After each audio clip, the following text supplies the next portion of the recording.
Šaljevi gastronomski festival Mudrijada 2013 se održava od 30. avgusta do 1. septembra ove godine u selu Lunjevica. Radovanović Branislav, izvršni direktor manifestacije, i Ljubomir Erović, idejni tvorac i organizator ovog festivala, su naši gosti ovoga jutra. Dobro jutro i dobrodošli.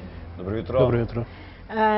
Ljubomire, da li je ovaj festival zaista šaljiv, kakvim ga predstavljaju u medijima, ili ste vi baš ozbiljno pristupili njegovoj organizaciji? U principu, počelo je šaljivo, verujte mi. Nikad nisam verao da će to biti nešto, da doprinese razvoju, da će nešto doprineti baš da se razvije tako situacija kako treba. A na čiji račun ste se šalili, pa je to krenulo šaljivo? Pa ne bih se baš javno pričao o tome, ali u principu to je šaljivi način običnog čoveka da se našali sa tranzicijom u Srbiji, sa političkim načinom izdržavanja naših političara i tako dalje. Međutim, posle prve manifestacije pojavilo se natpis u engleskim novinama, kaže, urađen je prvi World Testicle Cooking Championship. Znači, dobili smo svetski šampionat. Onda je već počelo sve ozbiljno.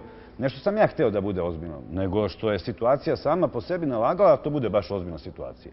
Onda su počeli razni ljudi da nas zovu sa raznih strana sveta i kaže čestitamo, bravo, doći ćemo i tako dalje. Zapravo, čega je to šampionat? Ajde, sad ste rekli... To je svetski šampionat, jedini priznat u svetu u spremanju specijaliteta i afrodizijaka od testisa. Jeste i životinja, naravno. Dobro, znači ovde, dobro, može i neko u ovoj Mudrijada i da je zalutalo, je li tako? Recimo. To ste šaljivo smislili taj način. U stvari, mudrost polazi nas, muškaraca, uglavnom, iz ona dva mala univerzuma, znate. Dobro. Šta ste pripremili za žene tu? Za žene smo pripremili muškarce koji dolaze u borbu da gledaju ko... I žene vole da se voze, hoćemo to da kažem. Da gledaju ko je jači da...